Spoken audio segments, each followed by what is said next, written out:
president of Enlightened Living Hypnosis. It's your warm and welcoming place to learn, overcome, and heal.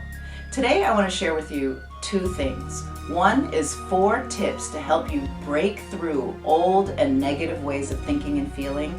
And I want to let you know about an outstanding opportunity that's coming to your area in Maryville on May 14th. It's an event called Spring into Transformation, and there's leading experts coming together to help you break through, to shift your paradigm, to create more confidence, to become more organized. And you can go to that. You can even register for it right now at springintotransformation.eventbrite.com.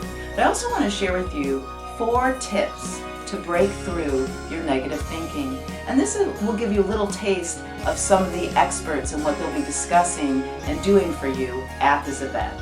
So let's talk about what a breakthrough is. Well, if you go online, or if you go to a dictionary and you look up the definition of breakthrough, it basically says an important discovery or a removal of a barrier to progress. And what I find funny and interesting is that when you create a discovery, when you come up with that aha moment or that insight, that actually can be the thing that removes the barrier to progress. So how can you create breakthroughs? Well, one of the things that you can do to create a breakthrough is to pay attention to what you're paying attention to. Because what we focus on determines what we feel, and what we feel determines the quality of our life. So what we focus on is what we feel, and what we feel determines the quality of our life. So you want to pay attention to what you're paying attention to so that you can focus your thoughts on what you want instead of what you don't want. And that leads us to tip number 2. You want to become the observer and not the judge. You don't want to judge your thoughts and feelings. You want to observe them. So just for a little bit, you can even imagine like you're playing a game. Put that judging self aside and observe your patterns. Observe the way you're thinking so that you can then do the next thing, which is tune into your beliefs. When you tune into your beliefs and figure out a negative or limiting belief that's been holding you back, that's the first step in transforming it. The research says we have 60,000 thoughts a day, so that's a lot of thoughts. Well, you really want to discover what you believe, because many people's beliefs live in your head. Beliefs from when you were little. If somebody told you you couldn't do math when you were in 3rd grade, you may have believed them, and it's not true.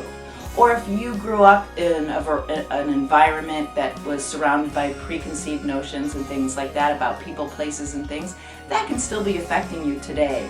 So you want to tune in to what your beliefs are, and then you can even change them. You can begin by asking yourself, well, what do I have to believe in order to feel this way?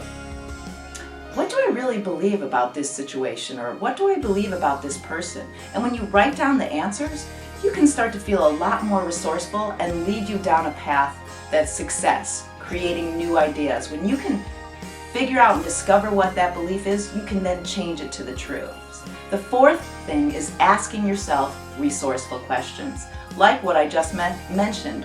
What do I have to believe in order to feel this way? So when you ask yourself resourceful questions, you become and feel more empowered. It leads your thoughts down feelings that feel good instead of negative. So if you ask yourself, what's wrong with me? Why do things like this always happen to me? That can make you feel hopeless, make you feel worried, and then you start answering those questions in your mind. But when you ask yourself a resourceful or useful question, that can make you feel empowered and lead you down a success path. So asking yourself, do I really believe that? Is that really true? Or, well, what can I do about this situation? Or what can I learn from this? Or if you even ask yourself, well, what's right with me instead of what's wrong with me, then you'll start thinking about your positive qualities and your best qualities. So that's another thing you can do, is ask yourself resourceful questions. I hope you found this helpful today. Think about joining us at that May 14th event, Spring into Transformation.eventbrite.com. I'm Randi Light. You can go to my Facebook page to find out more information, Enlightened Living with Randi Light, and click on events, or you can actually call me, 219-929-8726. Hope to see you on the 14th.